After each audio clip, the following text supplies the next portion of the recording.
Bom dia, amigos e amigas. Hoje é dia 8 de maio de 2020. Hoje está fazendo exatamente um mês que nós iniciamos esse trabalho de fazer um vídeo diariamente, para que nós possamos, com as palavras que a gente pronuncia aqui, que os espíritos amigos nos trouxeram, possam nos servir de estímulo, de esperança, de otimismo. E para esta manhã de quinta-feira, nós vamos falar sobre a necessidade de mudança de atitudes. Mudar é difícil, sabemos muito bem disso, mas vamos falar sobre isso um pouco. A palavra mudar, ela significa nada mais, nada menos do que dar uma outra direção, arrumar um outro modo, deixar uma coisa por outra. Mudança significa modificar. Quando elas são necessárias, devemos nos perguntar: por que resistimos tanto às mudanças? Existem pessoas que, por incrível que pareça, não gastam um só minuto do seu dia para se questionarem sobre isso. Estão satisfeitos com aquilo que têm e não procuram conversar consigo mesmo, refletir sobre aquilo é o ideal, se aquilo está ali fazendo bem, se ele não poderia fazer mais coisas, né? O que nós devemos dizer nesse momento é que nada existe sem uma razão de ser. Tudo que nos envolve carrega um significado de grande importância. Todos os acontecimentos têm o seu valor relativo. E isso a gente deve pensar sempre, né? Por que as coisas acontecem, né? Por que acontece com um e não acontece com o outro? Porque com um acontece de uma forma, com o outro de forma diferente. Tudo está dentro daquilo que nós espíritas chamamos de planejamento reencarnatório. Como nós somos espíritos imortais, criados por Deus, pela sua vontade, pela sua bondade, com um único objetivo: de nos tornarmos criaturas felizes e que tenhamos paz. Mas cada um alcança exatamente de acordo com o esforço que ele faz. Jesus, que é o grande exemplo que nós sempre citamos aqui, Jesus é o guia e o modelo da humanidade. Diante de um homem paralítico, ele estava paralítico havia 38 anos. Jesus pergunta ao homem: queres ser curado? Isso está anotado por João. E o homem disse que sim, que queria ser curado daquele mal. O que Jesus sabia, né? Jesus sabia que a busca por alternativas e um consciente desejo de melhoras são fatores fundamentais para uma reabilitação efetiva. Tanto que em diversas outras situações, quando alguém se recuperava, Jesus mesmo dizia: a tua fé te curou. Ou seja, nós é que queremos, né? Nós é que precisamos querer fazer as mudanças. Por isso que Jesus pergunta ao paralítico: queres mesmo ser curado? Entregar, né, a doença aos problemas e conflitos que vão aparecendo, entregar-se às dificuldades, é a mais perfeita contribuição para que todos eles continuem com o seu ciclo de sofrimento, de paralisação e até de destruição, dependendo do caso. Sendo assim, a pergunta que Jesus fez e nos faz sempre a sua força de vontade e confiança é quem vai mudar a situação. Termos fé, orarmos constantemente é muito importante, sem dúvida nenhuma. Mas se eu não trabalhar no sentido de modificar a minha vida, ela não vai ser modificada. Ninguém vai fazer por mim o trabalho que eu tenho que realizar. Por outro lado, né, se a gente se entrega então à doença e aos problemas, né, ou seja, aceita passivamente os problemas, se a gente buscar de forma forte mesmo o equilíbrio e o bem-estar, significa principalmente não atribuir a outra pessoa a responsabilidade pelo nosso processo de reabilitação, de cura, de mudança. Eu sou o meu Salvador. Tanto que Jesus mostrou que o remédio estava no próprio paralítico e não fora dele.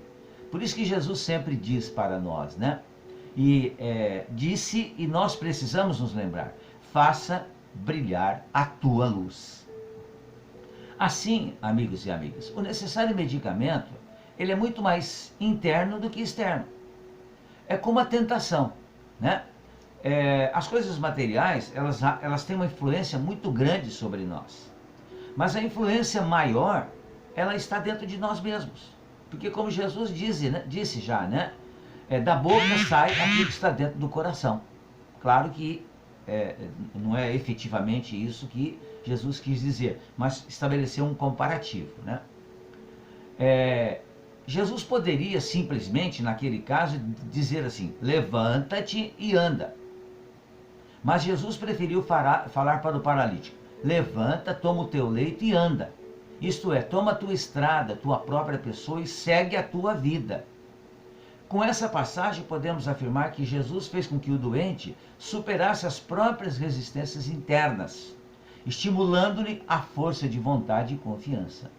E quanto ainda nos custa perceber que o que impede ou protela a solução dos problemas, sejam eles físicos ou psicológicos, é a nossa resistência a mudanças. Mudar é difícil, sem dúvida nenhuma. Nós somos ainda fortemente apegados à própria maneira de pensar e agir, e com grande frequência recusamos tudo que nos questione ou que aponte nossas falhas. Acreditamos ser humilhante ter que admitir nossos equívocos e alterar posturas e decisões. Por isso que para muita gente pedir desculpas, reconhecer que o outro tem razão é tão difícil.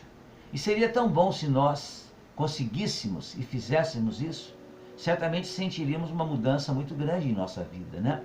Porque da mesma forma como nós mudamos, nós falhamos, erramos, cometemos desequilíbrios, os outros também o cometem. Então não custa nada, né? Ou melhor dizendo, custa sim, porque a gente não consegue mudar ainda, né? Mas depende da nosso esforço, do nosso esforço, da nossa boa vontade. E nós estamos aqui justamente encarnados para isso. Vencermos as nossas dificuldades, vencermos os nossos desequilíbrios. Então a gente, achando que é humilhante reconhecer o erro, a gente prefere tomar aquela chamada e famosa postura da síndrome de Gabriela. Eu nasci assim, eu cresci assim, eu sou mesmo assim e vou ser sempre assim. Erradíssimo. Nós estamos aqui para mudar, né? E é a mudança interior que se deve buscar, muito mais que a exterior.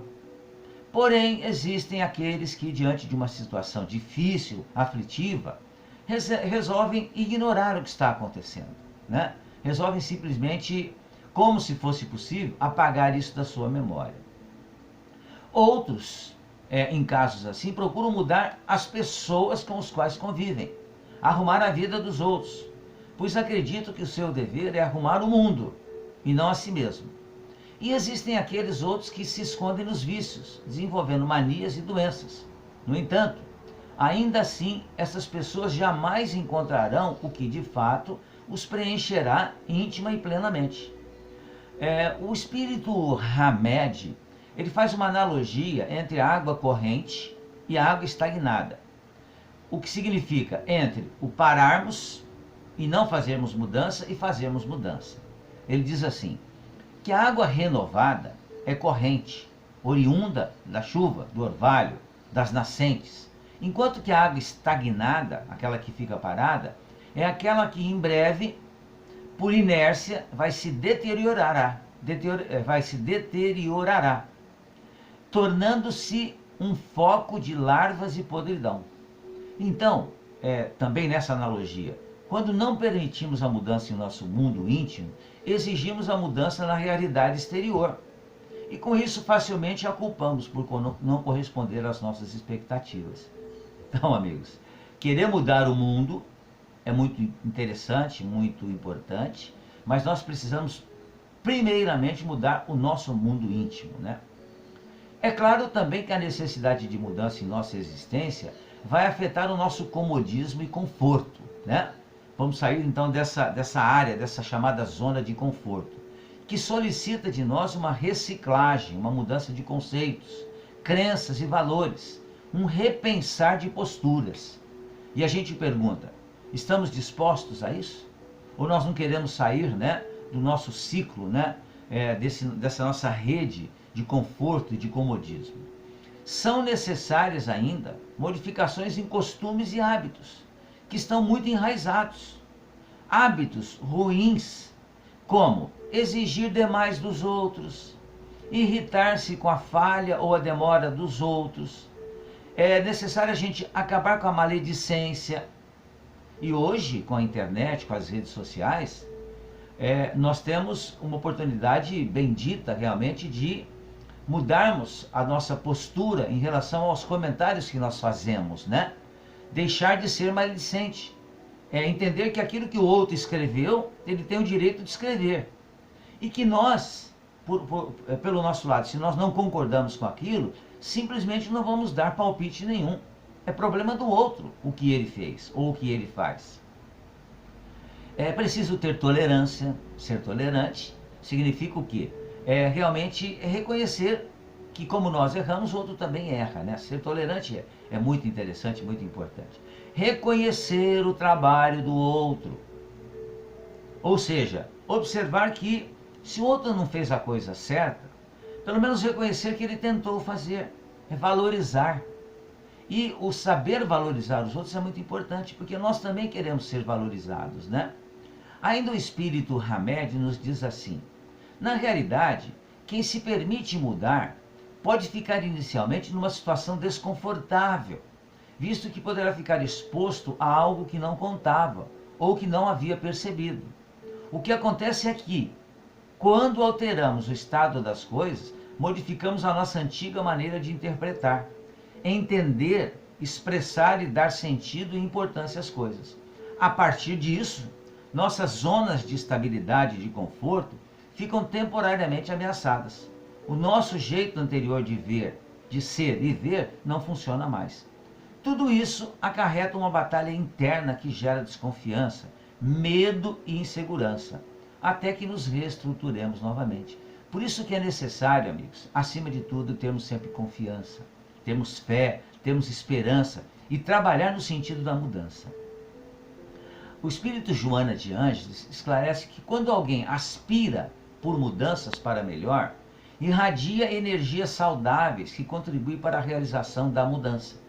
Através dos contínuos esforços, direcionamos para o objetivo e nós criamos novos condicionamentos que levam ao êxito, como decorrência normal do querer. Por isso que, mais uma vez, lembramos de Jesus, né? No caso do paralítico, não foi Jesus quem o curou, mas o doente que se reabilitou em contato com o Cristo, com as palavras do Cristo. Então é isso que precisamos compreender. A mudança parte de nós. Não é o exterior quem vai nos mudar, somos nós interiormente que vamos fazer essa mudança. Pensemos nisso, amigos, que tenhamos uma boa sexta-feira e continuamos otimistas, porque certamente a tempestade vai passar. Fiquem bem, fiquem em paz.